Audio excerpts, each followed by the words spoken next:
By the time the night steamer reached Greyhaven Inlet, the rain had erased the edges of the town. Lanterns hung along the wharf like tired stars. Ropes slapped wet wood. Somewhere inside the fog, a bell rang twice, then disappeared into the weather. Most passengers came off the gangplank fast. Fishermen, mill hands, a mother with 2 sleeping children, men with sacks over their shoulders and warm kitchens waiting up the hill. But one passenger stayed where she was. She stood near the last piling with a small trunk beside her and a tin dispatch box pressed against her ribs. Her coat was buttoned wrong. Her hat brim had collapsed from rain. She did not look lost, and that was what made Elias Vane notice her. Lost people looked around. This woman looked as if she already knew exactly where she had been sent. Elias had come to the wharf for a crate of replacement gears from Portland, nothing more. He owned the Vane sawmill, the cedar yards above the inlet, and enough timberland to make men speak his name carefully. He was not known for charity. He was known for accuracy.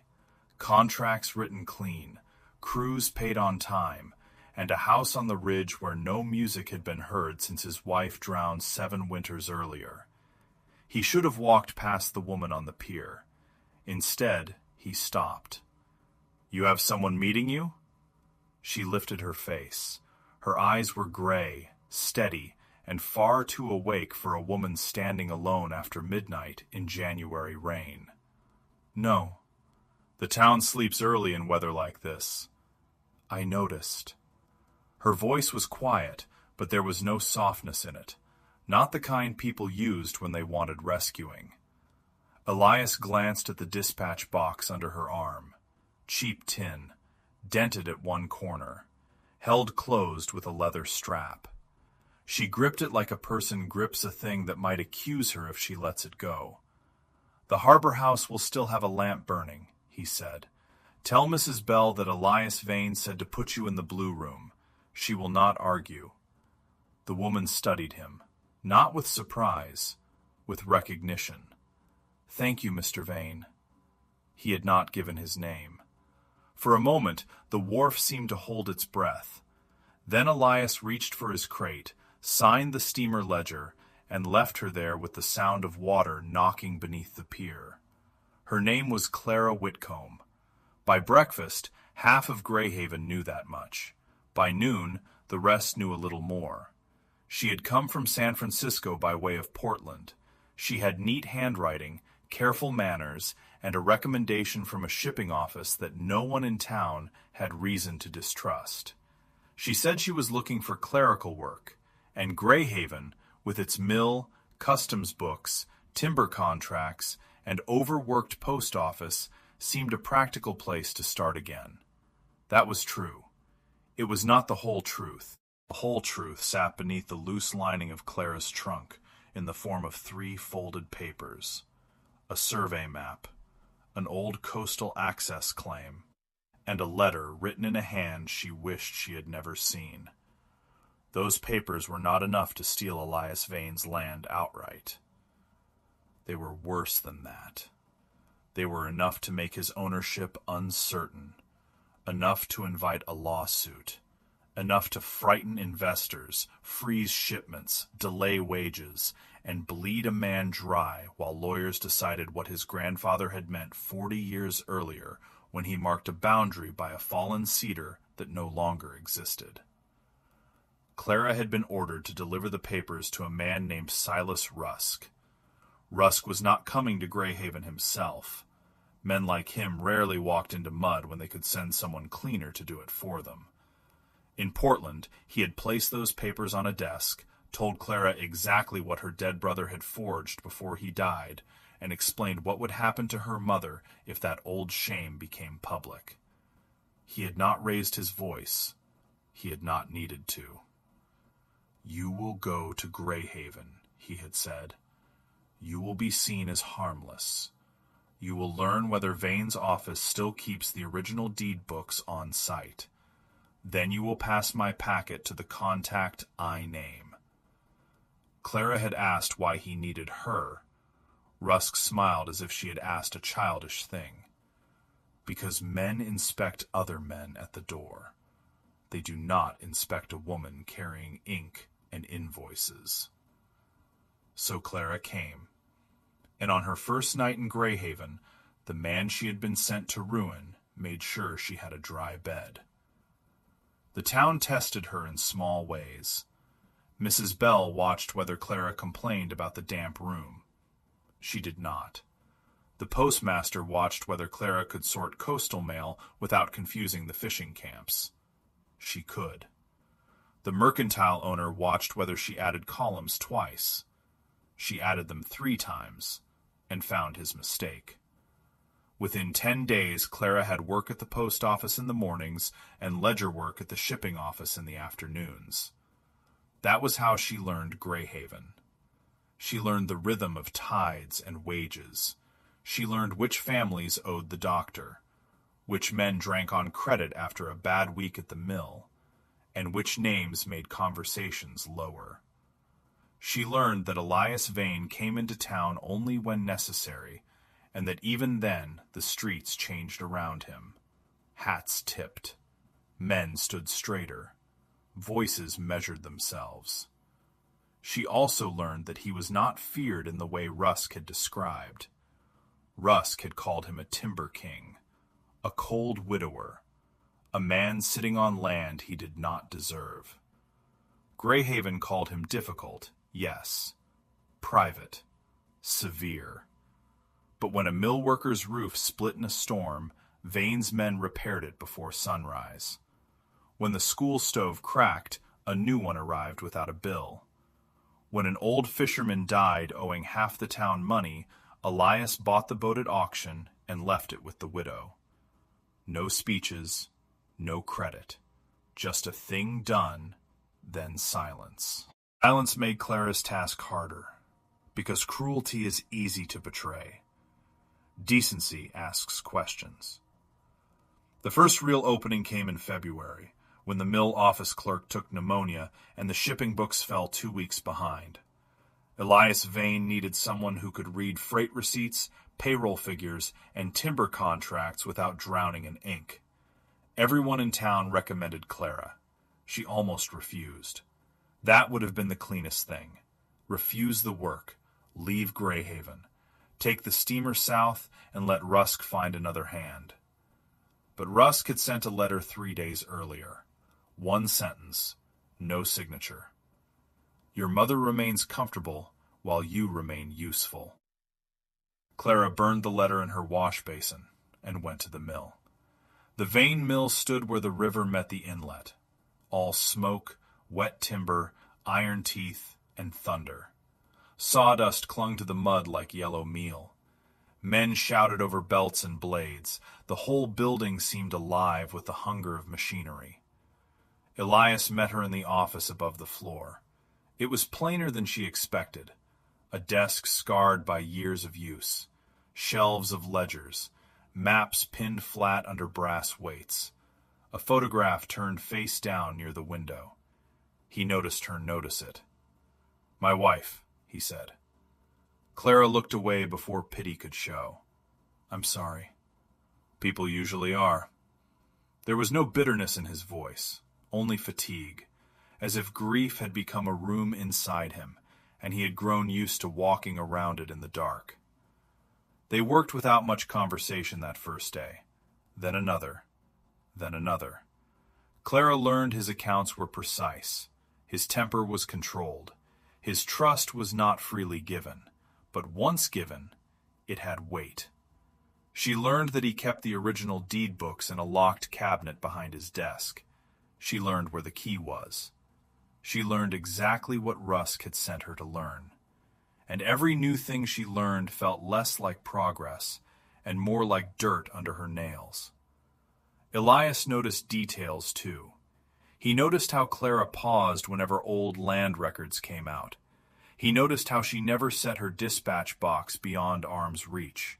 He noticed that she knew the name Silas Rusk before he ever spoke it. He did not confront her. Elias Vane had spent years learning that the truth often enters a room quietly. If you charge at it, it slips out the back. So he waited. In early March, a storm came in hard from the west. It tore 3 fishing boats from their moorings and drove rain sideways through the mill yard. By dusk, half of Greyhaven had gathered men, rope, lanterns, and courage along the inlet. Clara was in the mill office when the alarm bell began striking. A boy from the yard had been pinned beneath a rolling cedar spar. Elias was down the stairs before the second bell. Clara followed. The next 20 minutes stayed with her for the rest of her life. Not because they were dramatic, though they were. Not because of the rain, or the shouting, or the lanterns swinging wildly in the black. Because of Elias. He did not command like a rich man protecting property. He commanded like every body in that yard belonged to him in the old sacred way, not as possessions, as people whose lives he had accepted responsibility for. He went into the mud himself. He ruined his coat. He braced the spar with his shoulder, while 3 men reset the lever. He spoke the trapped boy's name again and again, not loudly, steadily, so the boy would know the world had not left him. When the spar lifted and the boy was pulled free, Clara found herself kneeling in the mud beside him, tying a torn strip of her own petticoat around his bleeding leg. Elias looked at her then. Rain on his face, mud on his hands, something like respect cutting through all the things he still did not know. That was the moment Clara understood the full shape of what Rusk had done. He had not sent her to attack a landowner. He had sent her to open a wound under an entire town. 3 nights later, she took the papers from her trunk and placed them on the small table in her room. The survey map, the access claim, the letter. She studied them until the candle guttered low. The papers looked official. That was their power.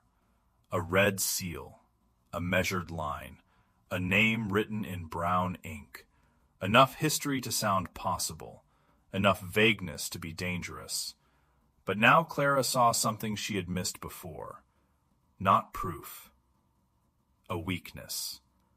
The ink on the oldest claim had bled strangely around the crease. The signature looked old, but the paper did not.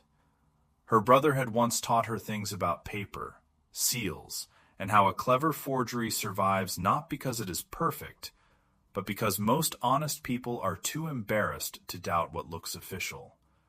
Clara sat very still. If Rusk had forced her to carry real truth, she would have had one kind of burden. But if he had forced her to carry manufactured doubt, that was another. The next morning she went to the mill before sunrise.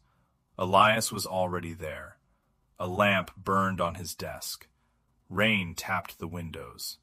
The mill below had not yet begun its day. For the first time since Clara entered that office, the silence belonged to both of them.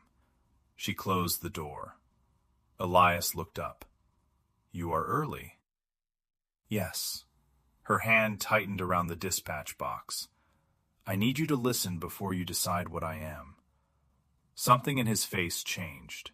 Not fear, not surprise. Readiness. "Go on." So she told him. She told him about Portland, about Silas Rusk, about her brother's dead shame and her mother's living vulnerability. She told him what she had been ordered to find. She set the papers on his desk, one by one, with hands that did not tremble until the last letter left her fingers. Then she told him the worst part. "I came here intending to do it." Elias said nothing. The quiet was worse than anger. Clara forced herself to keep standing. "I did not know you. I only knew what he told me. I thought you were another rich man guarding more land than one man could love." At that, Elias's eyes moved to the window, to the dark outline of the mill yard, the river, the ridge beyond it.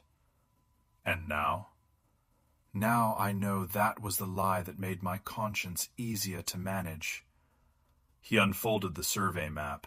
His eyes tracked the line Rusk wanted to weaponize. North Ridge to Tidal Road to Old Mill Channel. A thread drawn through everything Elias had inherited, rebuilt, and kept alive. At last he spoke. "You could have thrown these into the inlet." "I thought about it." "Why didn't you?" "Because if I destroyed them, Rusk would still know what he tried to do. You would not." Elias looked at her then. All the distance people mistook for coldness was gone. What remained was a man struck not only by betrayal, but by the cost of being told the truth. "Who is his contact here?" Clara swallowed. "I don't know. Not yet. He said I would receive a name when I proved access." Elias sat back slowly. Outside, the first saw blade below began to turn, a low metal whine rising under the floorboards like the day itself had teeth. For one brutal second, Clara thought he would send her out. Instead, he locked the papers in his desk. Then he said, "You will keep coming to work." She stared at him. "That is unwise." "Yes." "Then why would you—" "Because if Rusk believes you failed, he will reach for someone else. If he believes you are still useful, we may learn who in Greyhaven is waiting for his packet." "We." The word landed harder than any kindness he had offered her. Elias did not forgive her that morning. That would have been too easy. And nothing between them had earned easy. But he chose to stand on the same side of the danger. That choice changed everything. For the next 2 weeks, Greyhaven continued as if nothing had shifted. The mill smoked. The post office sorted mail. Mrs. Bell complained about damp boots in her parlor. Clara copied invoices, answered ordinary questions, and carried the private terror of waiting. Elias brought in Marshal Ada Merrick from Astoria, a woman with calm eyes and a way of asking questions that made lies feel tired before they were spoken. She came as a visiting cousin, rented a room at the harbor house, and listened more than she talked. Together, they set a trap made of patience. Clara sent one careful message through the address Rusk had given her. Access confirmed. Original books present. Await name. The reply came 6 days later. Give packet to Mr. Harlan Pike. Harlan Pike owned the dry goods store beside the post office. He sold needles, lamp oil, flour, buttons, and gossip. He had smiled at Clara every morning for nearly 2 months. When Clara read his name, the room tilted. Not because Pike mattered, because he was ordinary. That was how rot worked. Or beside the post office. He sold needles, lamp oil, flour, buttons, and gossip. He had smiled at Clara every morning for nearly 2 months. When Clara read his name, the room tilted. Not because Pike mattered, because he was ordinary. That was how rot worked. Not always through villains with sharp faces and polished boots. Sometimes through a man who wrapped brown paper around sugar and knew exactly which widow could be pressured, which debt could be bought, which quiet life could be used. The handoff was arranged for a Thursday evening behind the customs shed. Clara went alone. At least, Pike believed she did. Fog rolled off the inlet in low white sheets. The tide was out, leaving black mud flats gleaming under the moon. Clara stood behind the shed with the tin box in both hands and waited while every nerve in her body begged her to run. Pike arrived without a lantern. That frightened her more than if he had brought one. "You have it?" he whispered. Clara lifted the box. "Rusk said you would know what to do." "I do." He reached for it. She did not let go. For the first time, Pike's friendly face vanished. "Do not grow a conscience now, Miss Whitcomb. Those are expensive." From the fog behind him, Elias said, "So are lawsuits built on paper lies." Pike turned. Marshal Merrick stepped from the shadow of the customs wall with a pistol low in her hand and no drama in her voice. "Harlan Pike," she said, "you are going to want to keep both hands visible."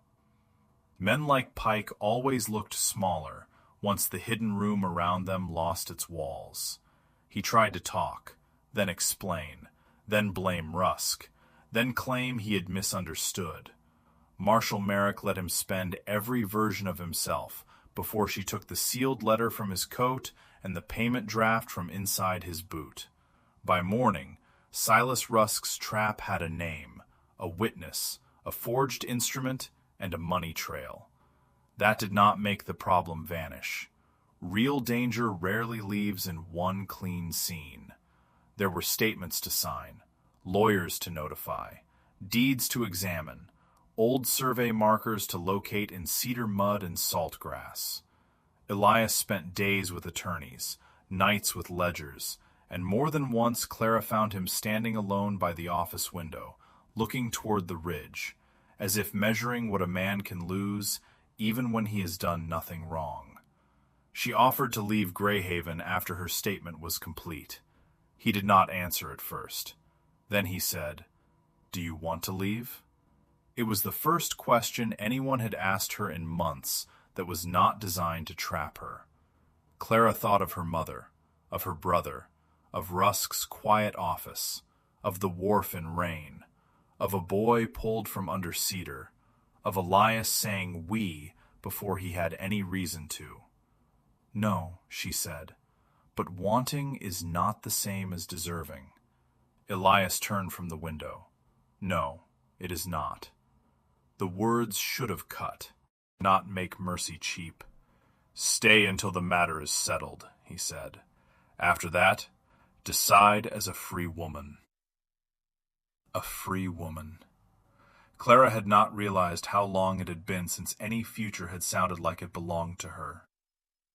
Spring reached Greyhaven slowly.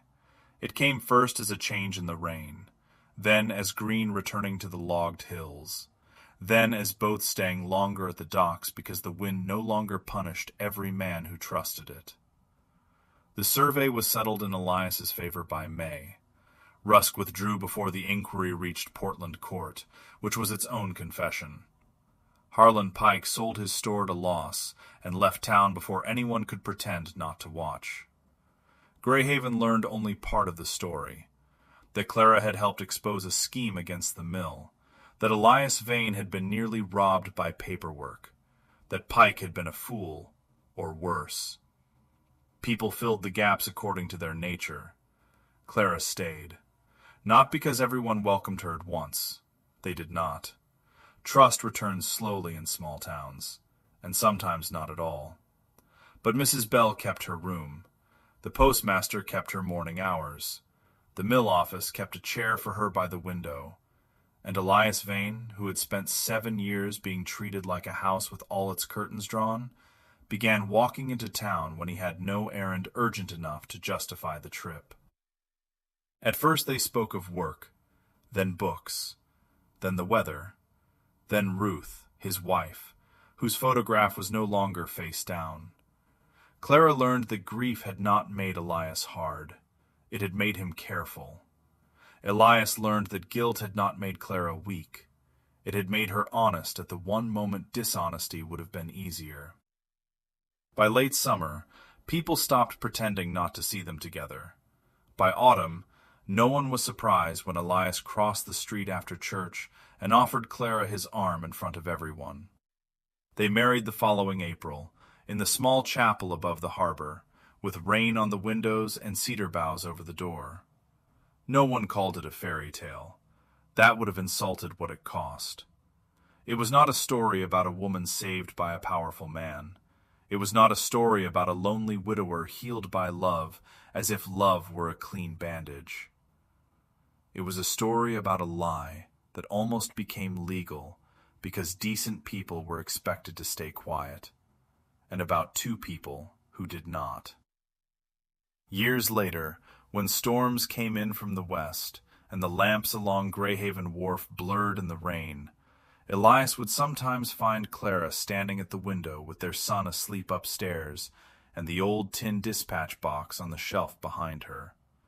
She never threw it away, not because she missed what it had carried, because it reminded her of the night she arrived holding another man's weapon, and the morning she chose to put it down. A life does not become honest because it begins clean. Sometimes it becomes honest because, at the worst possible moment, someone tells the truth and accepts the cost. Greyhaven never fully knew that before Clara Whitcomb became Mrs. Vane, before the chapel and the cedar boughs and the child sleeping under a quilt, she had stood on a rain-black wharf with a forged deed under her arm, and the only man kind enough to help her was the man she had been sent to destroy.